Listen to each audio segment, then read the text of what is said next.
Hello மக்களே, welcome to Prema's culinary. இன்றைக்கி நம்ம வீடியோவில் என்னோட அமாவாசை ப்ரிப்ரேஷன், அமாவாசைக்கு நான் என்ன சமையல் பண்ணியிருக்கேன், இதெல்லாம் தான் உங்கள்கிட்ட நான் ஷேர் பண்ண போகிறேன். அதுக்கப்புறமா அமாவாசை அன்னைக்கு நம்ம வந்து என்னென்ன வெஜிடபிள்ஸ் யூஸ் பண்ணலாம், என்னென்ன வெஜிடபிள்ஸ் யூஸ் பண்ணக்கூடாது, இந்த மாதிரி இன்ஃபர்மேஷன்லாம் நான் வந்து டிஸ்கிரிப்ஷனில் கொடுத்துருக்கேன், செக் பண்ணி பாருங்கள். அப்புறம் வந்து அந்த மாதிரி இன்ஃபர்மேஷன்லாம் வந்து எங்களோட ஃபேமிலியில் எங்களோட எல்டர்ஸ் சொன்னதை தான் நான் ஃபாலோ பண்ணியிருக்கேன். அதுதான் நான் வந்து உங்களுக்கு டிஸ்கிரிப்ஷனில் கொடுத்துருக்கேன். அது மாதிரி உங்களோட எல்டர்ஸ்ட்டை நீங்கள் செக் பண்ணிக்கிங்க. அந்த ப்ரொசீஜரை நீங்கள் ஃபாலோ பண்ணுங்கள். இதுதான் ஃபாலோ பண்ணணுங்கிற அவசியம் இல்லை. ஜஸ்ட்டு வந்து எனக்கு தெரிஞ்ச இன்ஃபர்மேஷனை நான் ஷேர் பண்ணுறேன், அவ்வளோதான். வாங்க அமாவாசைக்கு நான் என்னென்னலாம் பண்ணியிருக்கேங்கிறத பார்த்துடலாம். இது வந்து நான் முதல் நாள் பண்ணுற ப்ரிப்ரேஷனுங்க.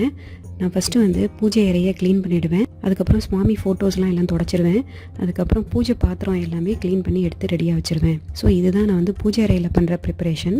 அதுக்கப்புறம் பார்த்திங்கன்னா கிச்சனில் வந்து ஃபுல்லாக மேடையெல்லாம் க்ளீன் பண்ணிவிட்டு பாத்திரம்லாம் எல்லாமே டிஷ்வாஷரில் லோட் பண்ணிட்டேன். ஸோ காலையில் எழுந்து வரும்போது நமக்கு எந்த பேர்டனும் இருக்காது. இது வந்து எப்போதும் பண்ணுற ரொட்டீன். இது இந்த மாதிரி நம்ம பண்ணிட்டோன்னா மறுநாள் காலையில் எழுந்தோன்னே நம்ம வந்து நம்மளோட குக்கிங் ப்ராசஸை ஸ்டார்ட் பண்ணிடலாம். நமக்கு ரொம்ப ஈஸியாகவும் இருக்கும். காலையில் எழுந்து வந்தோன்னா நமக்கு கிச்சனை பார்க்கவே ஆசையாக இருக்கும், அவ்வளோ க்ளீனாக இருக்கும். அதனால் முதல் நாளே நான் எல்லாமே க்ளீன் பண்ணி எடுத்து வச்சுருவேன். முதல் நாளே வந்து நம்மள்ட்ட அவைலபிள் வெஜிடபிள்ஸ் என்னென்ன இருக்குதுன்னு செக் பண்ணிவிட்டு அதை வச்சு நம்ம என்ன மெனு பண்ணலாம் அப்படின்னு சொல்லி நான் பிளான் பண்ணி எழுதி வச்சுருக்கேன். ஸோ இப்போ வந்து மார்னிங் வந்து 4:45. என்னோடய யூஸ்வலாக நான் 4:45க்கு எழுந்திருக்கிற டைம் இது. ஸோ யூஸ்வலாக பண்டிகைக்காகன்னு இல்லை, எப்போதுமே யூஸ்வலாக நான் 4:45க்கு எழுந்துருவேன். எழுந்தோன்னே நான் ஃபஸ்ட்டு செய்கிற ஒரே ஒரு விஷயம் வந்து ஃபில்டர் காஃபி இல்லைன்னா எனக்கு வேலை ஓடாது. ஃபஸ்ட்டு எடுத்தோன்னே டிகாஷன் போட்டுட்டு அதுக்கப்புறம் இந்த பாத்திரம்லாம் லோட் பண்ணியிருந்தேன்ல அதெல்லாம் எடுத்துருவேன். ஸோ இப்போ காஃபி ரெடி ஆகிடுச்சு. அதுக்கப்புறம் கொஞ்சம் நேரம் வந்து என்னோடய கமெண்ட்ஸு, அப்புறம் எல்லாேருக்கும் ரீடர்ஸ்க்கெலாம் ரிப்ளை பண்ணுறது, மெயிலுக்கெலாம் ரிப்ளை பண்ணுறது, இதெல்லாம் கொஞ்சம் பார்ப்பேன். டைம் இப்போது 6 o'clockங்க. 6 o'clock எப்போதுமே நான் வந்து எங்கள் வீட்டுக்கு கீழே இருக்கிற லேக்கை சுற்றி ஒரு வாக்கிங் போயிடுவேன். 45 minutes கண்டினியூஸ் வாக்கிங் போவேன். எப்போதுமே போகும்போது பார்த்திங்கன்னா நிறைய பேர் அங்கே வாக்கிங் போயிட்டுருப்பாங்க. ரொம்பவே மோட்டிவேஷ்னலாக இருக்கும். வாக்கிங் போயிட்டு வந்துட்டு குளிச்சுட்டு பூஜைக்கு எல்லாமே ரெடி பண்ணி வச்சுட்டேன். அதுக்கப்புறம் இப்போ வெஜிடபிள்ஸ் கட் பண்ணிடலாம் அப்படின்ட்டு வந்திருக்கேன். இன்றைக்கி என்ன மெனு நான் பிளான் பண்ணியிருக்கேன்னா, சுண்டைக்காவை யூஸ் பண்ணி பொரிச்ச குழம்பு, அதுக்கப்புறம் பார்த்திங்கன்னா பெப்பர் ரசம், அதுக்கப்புறம் அவரைக்காய் பொரியல், நெல்லிக்காய் தயிர் பச்சடி, வாழைத்தண்டு மோர்க்கூட்டு, அப்புறம் சேப்பங்கிழங்கு கறி. இதுதான் நான் வந்து அமாவாசைக்காக மீல் பிளான் பண்ணியிருக்கேன். இது வந்து பச்சை மஞ்சள்.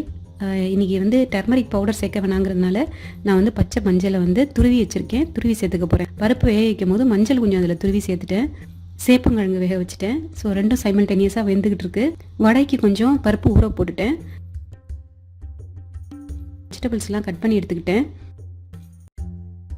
வாழைத்தண்டை மோரில் போட்டு வச்சுட்டேன், அப்போ தான் கலர் வராமல் இருக்கும். அதுக்கு நடுவில் பார்த்தீங்கன்னா வாழைத்தண்டுலேருந்து எடுத்த நார் இருக்கு இல்லையா, ஸோ அதை வந்துட்டு காய வச்சுட்டா நம்ம வந்து விளக்குக்கு யூஸ் பண்ணிக்கலாம். ஸோ அதனால் அதையும் எடுத்து வச்சுருக்கேன்.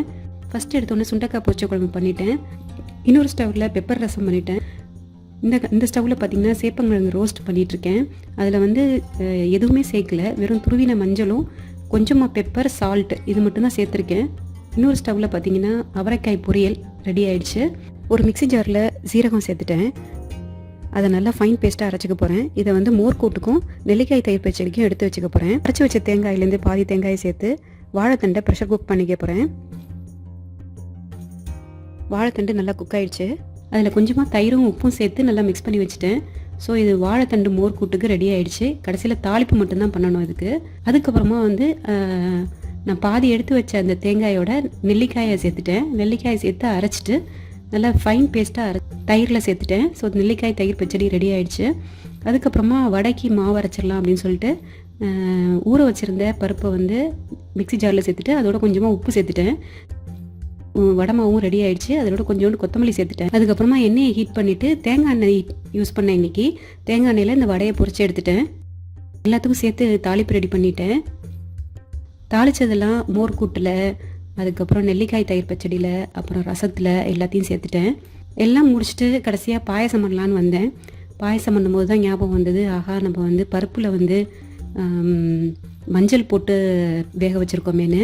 பரவாயில்லன்னு சொல்லிட்டு அந்த பருப்பையே வந்து சேர்த்துட்டேன் பாயசத்தில்.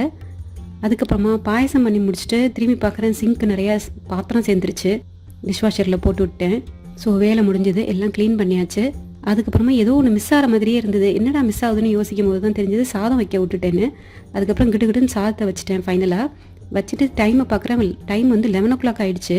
அப்புறம் சாதம் ரெடி ஆனதுக்கப்புறம் வந்து நேவேத்தியம் பண்ணி பூஜையை கம்ப்ளீட் பண்ணிட்டேன். பூஜையெல்லாம் கம்ப்ளீட் பண்ணிவிட்டு டைமை பார்க்கும்போது டைம் 12 o'clock ஆகிடுச்சு. எல்லாருமே பிரேக்ஃபாஸ்ட்டை ஸ்கிப் பண்ணதுனால எல்லாருக்கும் பசி வந்துருச்சு. பிளேட்டில் அரேஞ்ச் பண்ணிவிட்டு இன்ஸ்டாகிராமுக்காக ஃபோட்டோ வீடியோ எல்லாம் எடுத்து முடிச்சுட்டு சாப்பிட உட்காந்துட்டோம். இப்படி தான் போச்சு எங்களோட அமாவாசை. நிறைய பேர் என்கிட்ட கேட்டிருந்தீங்க இந்த ப்ரிப்ரேஷன் எப்படி பண்ணுறீங்க அப்படின்னு சொல்லிட்டு, அதான் இன்றைக்கி உங்கள்கிட்ட ஷேர் பண்ணலான்னு நான் இந்த வீடியோவை ஷேர் பண்ணுறேன். உங்களுக்கு இந்த வீடியோ பிடிச்சிருந்ததுன்னா லைக் பண்ணுங்கள், ஷேர் பண்ணுங்கள், சேனல் சப்ஸ்கிரைப் பண்ணுங்கள், அப்புறம் இன்ஸ்டாகிராமில் ஃபாலோ பண்ணுங்கள். இன்னும் நிறைய இன்ட்ரெஸ்டிங்கான ரெசிபிஸோடு உங்களை சந்திக்கிறேன். Until then, bye from Premalatha Aravindan. Bye.